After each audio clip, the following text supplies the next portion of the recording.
Bonjour Michel Sapin. Oui, bonjour. Allez, on retient un mot ce matin, c'est reculer. Le gouvernement a donc fait, Michel Sapin, machine arrière sur les articles les plus controversés du texte de la loi travail. Vous avez ôté tout ce qui fâche, quoi. Mais si au lieu d'être toujours un peu caricatural, soit on est obstiné, on n'a rien compris, on ne sait pas communiquer, ou alors on recule. Mais si on disait simplement que le gouvernement, et c'est son rôle, a cherché à avoir un texte de réforme qui soit un texte équilibré et un texte compris. Un texte qui puisse être partagé par des forces sociales, par exemple par des organisations syndicales ou par des forces de jeunesse. Ouais. Il était incompris ce texte, évidemment. Reculer, c'est pas nous qui le disons, c'est Laurent Berger, le secrétaire général de la CFDT, qui a déclaré au micro de Jean Lémarie sur France Info, le gouvernement a reculé sur les mesures néfastes. Votre plus fidèle allié qui dit ça, c'est quand même une belle critique au passage. Mais il est dans son rôle. Il s'est mobilisé parce qu'il considérait que certaines des dispositions d'un avant-projet qui n'avait pas encore été adopté et n'existait pas encore, devait être combattu. Il l'a fait avec des arguments, pas simplement en étant dans la rue ou pas simplement en disant sa mauvaise humeur, mais avec des arguments précis, d'autres aussi. J'insiste sur le fait qu'il y a des organisations de jeunesse qui ont insisté pour que, par exemple, il y ait plus de droit à la formation, pour qu'un jeune qui sort du dispositif scolaire sans une formation suffisante ait malgré tout un droit à la formation qui lui permette d'acquérir un contrat à durée indéterminée. C'est quand même l'objectif fondamental de la sécurisation. Vous comprenez que c'est tout ça est dur à vendre. L'opération de déminage, elle visait, reconnaissez-le, le Parti Socialiste, qui allait se dresser, du moins une partie du Parti Socialiste, contre cette loi. Ça y est, ils vont tous voter, maintenant tout va bien. Mais quand on présente un texte d'un projet de loi, par définition, on se préoccupe de savoir ce qu'en pense le Parlement et ce qu'en pense le groupe majoritaire. C'est normal. Mais la première question qu'on se pose, c'est est-ce que le texte que je propose ou que je vais proposer est bon pour la France, est bon pour répondre à des problèmes récurrents en France. Le fait qu'il y ait trop de chômage depuis trop longtemps. Le fait qu'il y ait beaucoup trop de contrats à durée déterminée par rapport aux contrats à durée indéterminé. Donc ce texte, il a comme volonté fondamentale de donner les souplesses nécessaires aux entreprises pour pouvoir s'adapter, mais de faire en sorte que les salariés soient dans des situations de sécurité et non pas comme aujourd'hui des insécurités beaucoup trop nombreuses. On a bien compris le principe, mais regardez, les principaux points de blocage ont été levés. Le barème des indemnités prud'homales, il devient indicatif, voilà, comme ça. Mais pardon vous dites ça sur un air comme si c'était rien. Non, c'est pas que c'est rien, mais reconnaissez que le projet initial était aller plus loin quand même. Peut-être que sur ce point, ça n'était pas une bonne proposition. Peut-être que la bonne proposition, c'est celle qui est là aujourd'hui, qui est d'ailleurs exactement dans la continuité d'une loi de 2013 que je connais bien parce que j'étais ministre du Travail et que cette disposition était issue d'un accord entre partenaires sociaux indicatif. Indicatif, c'est un peu compliqué, tout le monde sait bien, mais au prud'homme, il y a d'abord une première phase de conciliation, c'était indicatif. En 2015, parfois ce qu'on appelle la loi Macron, a fait en sorte que ce soit aussi indicatif dans la phase de jugement. Y avait-il besoin d'aller plus loin que l'indicatif ? La réponse est non. Et on peut comme ça faire fonctionner mieux les prud'hommes en donnant plus de visibilité aux salariés comme aux entreprises. Et pourtant, Michel Sapin, la CGT, Force ouvrière, l'UNEF, les étudiants maintiennent leur manif. Qu'est-ce que vous leur dites ce matin ? Les jeunes sont dans la rue demain. Mais un texte de réforme, ça ne peut pas être un texte d'unanimité. D'ailleurs, vous me diriez, si tout le monde est d'accord avec, c'est donc qu'il n'y a pas, ça bouge pas, c'est qu'il n'y a pas de réforme. Je suis de ceux qui considèrent que c'est pas parce qu'il y a du monde dans la rue que pour autant on a fait une bonne réforme. Mais là, il y a des organisations syndicales qui déjà en 2013, par rapport au texte que je défendais, qui était le fruit d'un accord entre des syndicats majoritaires et le patronat, il y avait la CGT, FO, l'UNEF qui étaient dans la rue et qui manifestaient. C'est normal s'ils ne sont pas d'accord. Mais sur quoi ils ne sont pas d'accord ? Sur le fait qu'il puisse y avoir des négociations dans les entreprises pour faire bouger les choses, pour adapter la réalité de la vie de l'entreprise à ce qui change. Ils veulent garder les branches. Ils veulent garder, c'est même pas seulement les branches, ils veulent garder une règle au niveau national qui est une seule, la même pour tout le monde. Il en faut une. Mais en même temps, si dans l'entreprise, par des accords majoritaires qui représentent une majorité des salariés, on peut arriver à faire bouger les choses, c'est une bonne chose. On a été étonnés l'autre matin, Madame El Khomri était en face de nous, et on lui dit, est-ce que ce texte il vient pas tard ? Et elle dit oui, c'est vrai que ça vient tard. Est-ce que vous n'auriez pas dû, vous, les socialistes au pouvoir, avec vos alliés, commencer par là ? Mais je ne pense pas, je ne veux pas être en contradiction avec Myriam, mais je ne pense pas qu'il arrive tard. Parce que c'est un processus. Ce n'est pas le premier texte qui réforme le droit du travail.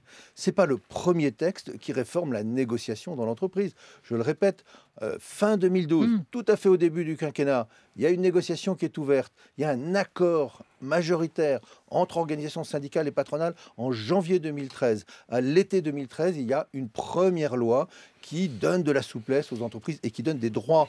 Le compte personnel de formation, qui devient aujourd'hui le compte personnel d'activité, il a été inventé à ce moment-là. Donc c'est un processus. En 2014, on travaille, en 2015, on avance, en 2016, on avance encore. La réforme, c'est pas des ruptures, et en 2017, c'est pas des cassures. Ceux qui pensent, il y en a à droite, peut-être parfois à gauche, qui pensent qu'une réforme, c'est quand on fait mal, quand on est brutal, quand on casse la société. Moi, je ne suis pas d'accord avec cette vision des choses. Comment vous expliquez que la généralisation de la garantie jeune, cette annonce, malgré cette annonce, l'UNEF défile demain? Mais comment vous expliquez ça? C'est pas à moi qu'il faut poser la question, c'est à eux qu'il faut poser la question, de savoir sur quoi ils défilent, contre quoi ils défilent. Je peux répondre à leur place. Ce que je vois, c'est que d'autres organisations de jeunesse ou des organisations qui travaillent beaucoup sur ces questions de formation, en particulier des chômeurs, considèrent que c'est une avancée considérable et que pour les jeunes sans formation, sans emploi, ça va leur permettre de trouver un débouché. Pardon, je vais vous poser une question totalement utopique. Est-ce qu'on pourrait un jour réfléchir, en partant de cette garantie jeune, à un revenu universel? Il y a des partis qui proposent ça, notamment on en parle en Suisse en ce moment. Est-ce que c'est pas une piste pour relancer enfin l'économie dans un pays, que tout le monde ait un revenu, en partant de là?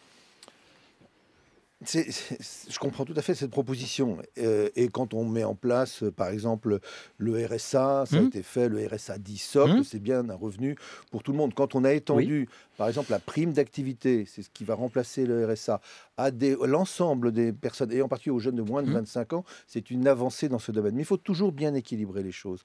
Entre la solidarité qui est nécessaire de la part de la société vis-à-vis de gens qui sont en difficulté, qui traversent un moment difficile dans leur vie, et l'activité, l'incitation à l'activité. C'est pour ça que j'aime bien qu'il y ait en face de la formation.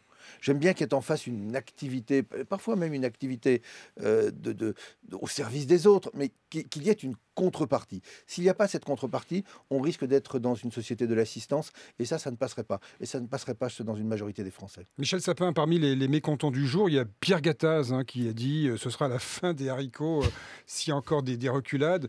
C'est ou les uns ou les autres. Dans ce pays, c'est ça en fait, c'est les uns contre les autres. Vous jouez les uns contre les autres. Non, c'est ça qu'il faut essayer d'éviter. C'est pour ça que quand on passe par la négociation, ce qui fut le cas par le passé, quand on passe par la concertation, ce qui a été fait là, en discutant avec les uns et les autres, on trouve un texte équilibré. Le rôle du gouvernement, c'est pas de donner toute satisfaction au patronat ou toute satisfaction aux organisations syndicales.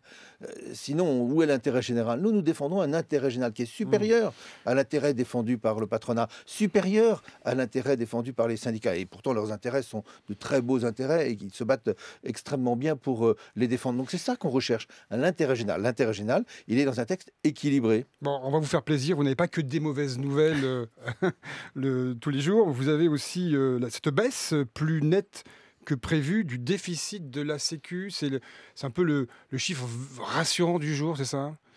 7 milliards en 2015. Il s'agit de 2015. Oui. Donc, ce sont des chiffres qui commencent à arriver sur ce qu'on appelle les déficits publics. Dans les déficits publics, il y a l'État.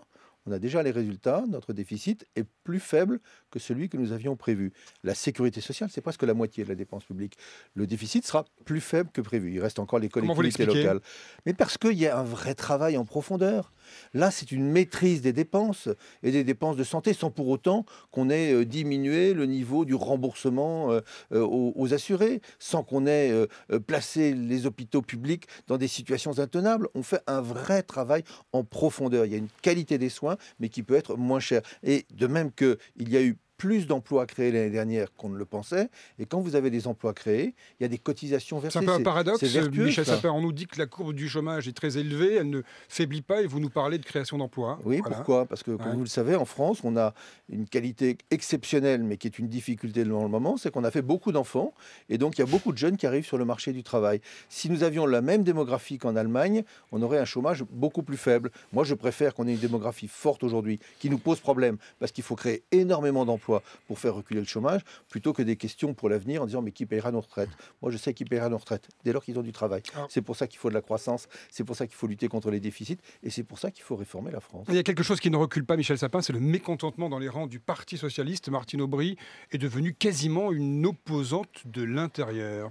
On va voir comment elle apprécie l'équilibre du texte qui est aujourd'hui proposé. Je pense que sur certains points, elle avait fait des remarques qui étaient légitimes. Elles ont été prises en compte parfois, pas sur d'autres points. Ouais, c'est comme ça, c'est gauche, la vie. Le débat au sein du Parti socialiste, vous suivez depuis suffisamment longtemps le Parti socialiste pour savoir qu'un Parti socialiste sans débat, ça ne serait plus le Parti socialiste. Elle n'aime pas la gauche Macron, votre voisin à Bercy. Et vous ? Moi, je ne caricature pas en disant il y a une gauche ceci ou une gauche cela, d'autant plus que, comme chacun sait, il le revendique comme tel.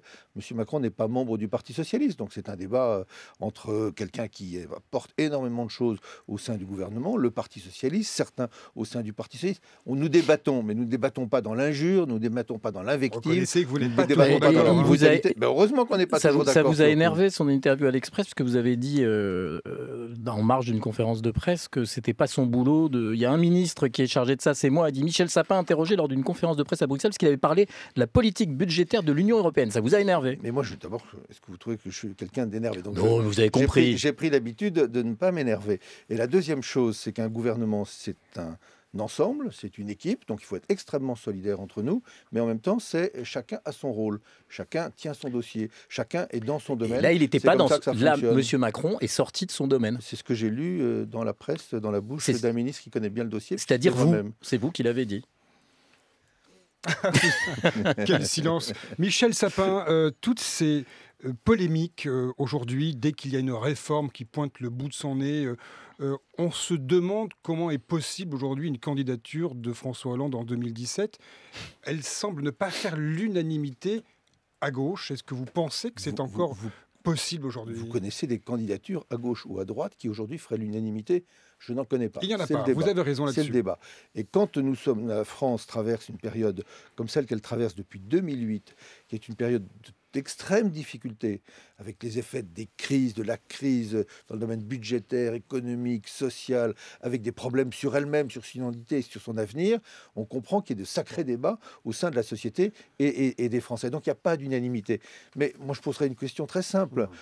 Même si nous ne sommes pas là pour servir, entre guillemets, la moitié de la France qui serait de gauche au détriment de la moitié de la France qui serait de droite, le président de la République il représente beaucoup plus que ça. Mais vous en connaissez un, vous, à gauche, qui soit plus capable que le président de la République de gagner aux prochaines élections présidentielles? Moi, j'en connais pas. Le problème, c'est que c'est plus des moitiés, c'est des tiers, la politique française. Je répondais à ma question. Est-ce que vous connaissez quelqu'un à gauche qui ait plus de capacité de gagner aux prochaines élections présidentielles que François Hollande? Je le répète, moi, j'en connais pas. Un mot en quelques secondes. Vous imaginez le titre d'un film, Bienvenue chez les Altos français. Vous en pensez quoi, vous, des Hauts-de-France, la nouvelle appellation des gens du Nord? Moi, je suis de la région centre. Vous aussi en partie. Oui. Chacun ses ennuis, quoi. Donc, je ne sais pas comment je m'appelle, si je suis un centrien, un centriste. Non, pas un centriste, je suis de gauche.